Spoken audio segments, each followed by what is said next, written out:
first of all, what did you learn from Game of Thrones? Are you still learning things, or? I kind of was very new to all of this when I first started, so I've learned a lot of things. Just everything from sword fighting to like how to behave on set, and I think it's taught me a lot about myself as well. Things like this I would never have been able to do if I hadn't done Game of Thrones. If I hadn't got this opportunity, I wouldn't have been able to sit here and been interviewed. So I think I've got a lot more confidence from the show.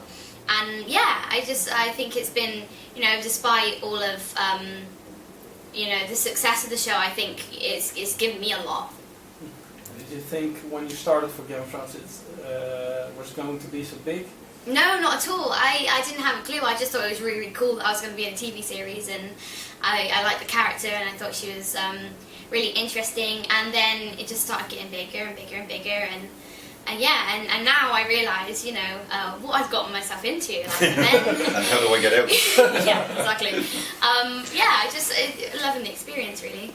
Yeah, it's one of those things that, when I saw the script, I've been doing this a long time, so when you saw the script, you realise how good it is. But it's one thing for something to be good and to actually make something that's very good, but it's another thing which you can't legislate for, to make it popular or make it something that people have taken to their hearts. That's up to the viewers. So what you try and do, and what HBO have helped everybody to do, and made this show, is try and make the best possible show that you can, and then put it out there and see what people do. But I don't think any of us thought for a moment it would turn into some bizarre, huge phenomenon. Yeah.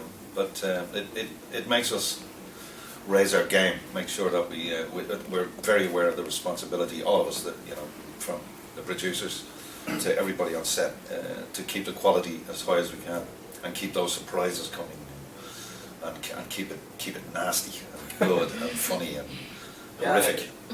It is really the quality, and I also very much like the costumes in the show. How are they like to wear? Are they heavy, or are they comfortable? Well, being a female playing male, I have a lot of things to wear underneath my costume. They're kind of uncomfortable sometimes. But otherwise, I think they're fairly, well, I think the male costumes are pretty comfortable. I know the females that wear dresses. Armour? Oh, right, yeah. I don't wear that. Maybe not. I don't wear much armour. They can be a bit tricky because they're very specific and very artistic. Mm-hmm. Michelle has done an extraordinary job on them. I mean, the exhibition that we have tomorrow, you'll see a whole range of costumes there.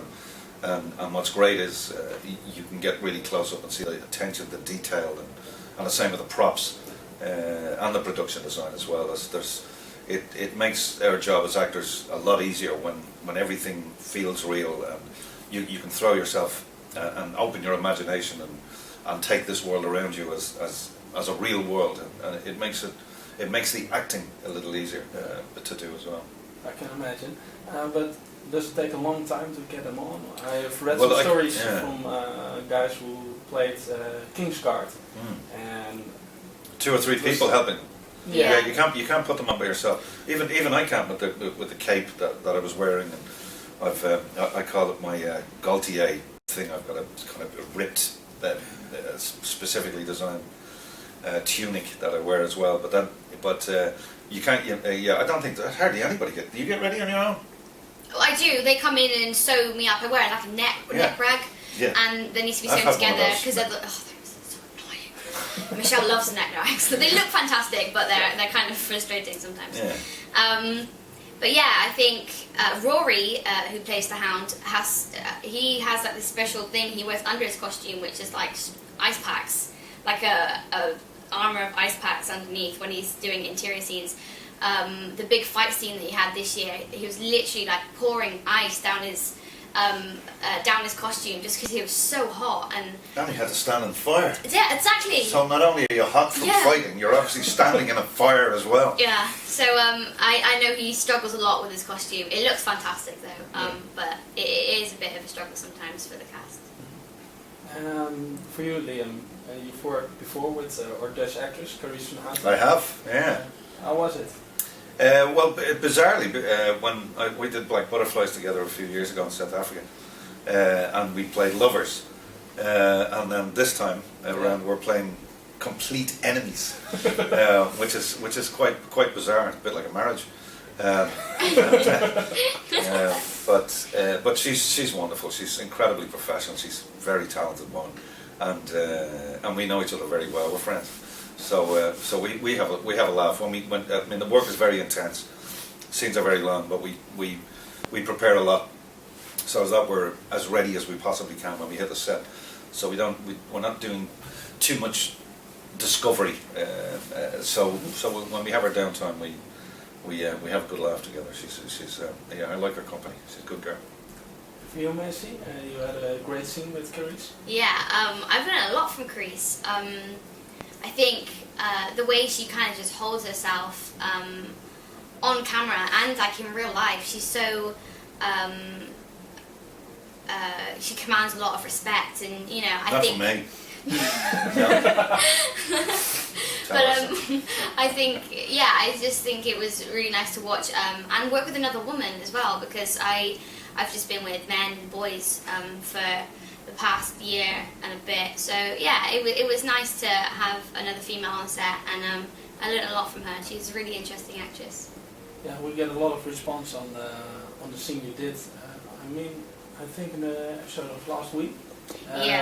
Where you and Carice met, and they especially liked the way you looked at each other. It was very intense. The very intensity in the scene. Yeah, definitely. It was kind of like that when you were there as well. That's not like, you know, it was kind of when she grabbed my jaw, and it was, I couldn't see any of the cameras or anything. It was really like just one-on-one. Scene. Thank you. Yeah, I enjoyed it. Another question. We had a question on Facebook just recently, because you work with so many actors, you're changing roles all the time, and what's it like to meet new actors all the time and work with them as well? Really great. I learn a lot from other people. You know, being quite new to it all, it's fantastic to have such inspirational people all around me, and you know, working very closely with Charles Dance and Carice and Sean Bean as well. I think it's just I've had such a great experience and been very lucky in that the first role that I got was Game of Thrones, and yeah, it's been really, really helpful. Okay, when you can choose of all the characters in Game of Thrones, who should be on the Iron Throne? Well, if it was up to me, I think Stannis has a good shout for being there. And you? I don't know. I change my opinion all the time. Like, I watch the show, and you know, like my opinions change on characters a lot. So I think Daenerys is pretty cool, and she's always had her goal, the Iron Throne, and she's never really done it for anything else apart from where she belongs. And I think a lot of other people are doing it not for themselves, but more, you know, for revenge, or I just think, you know, she's really doing it for what she believes in, and not for any other reason. So, although knowing Mr. George or Martin, I would probably personally be surprised if anybody we expect that he's going to end up on the throne would actually end up on the throne. He does know who it's going to be. Yeah. He's just not telling anybody. Well, he told did you say? David and Dan. Yeah. David and Dan know, I think. But yeah. I couldn't imagine it's gonna end up with somebody predictable. And I think possibly Stannis and Daenerys are, because they're likely to be one of them. You haven't read the books, have you? Well, it wouldn't make any difference because he hasn't written the one with the... No, but if you've read the later books... Yeah, what? Well, I'm telling you, you have to read them. Don't tell me. What? Do tell me. No, don't. No, do. No, don't. Did you read the books? I haven't, no, but my mum's read them and my stepdad's read them, and I know little twists and things. Because sometimes I was asking questions, I was like, so why was that happening? And so yeah, they did roughly tell me what happened, and I've asked questions about that to try and make a prediction of who's going to get there, but I'm still not a clue. Yeah, I've read them all, but one great thing of the books is nothing logical happens. It's always a new twist. Yeah, that's what's great about it. I think that's why audiences like it. It's that, you know, the story is incredibly unpredictable. It's, you know, big characters get killed off. You know, smaller characters become bigger. It's unpredictable. It's fantastic. And nobody's safe. Yes, exactly. Is there something you would like to ask fans of the series? Who do they think is going to get to the Iron Throne? Yeah. I think, you know. Yeah, I have an opinion on that. That's maybe a bit spoilery, but the last book, which is not really written, the working title in the beginning was A Time for Wolves. So that gives me an idea which way it goes. That's the new title. The title but was A Dream of Spring. It's now A Dream of Spring, it's not. But the previous title was A Time for Wolves. So I hope for the Starks. Yes! Oh my god! Well, He's really thinking now, he's like, oh Jesus Christ. well, I mean, there's lots of talk about being Jon Snow, isn't there? Yeah. Lots of But talk he's about not really a wolf, he's a But we had a wolf. Yeah, okay, fair enough.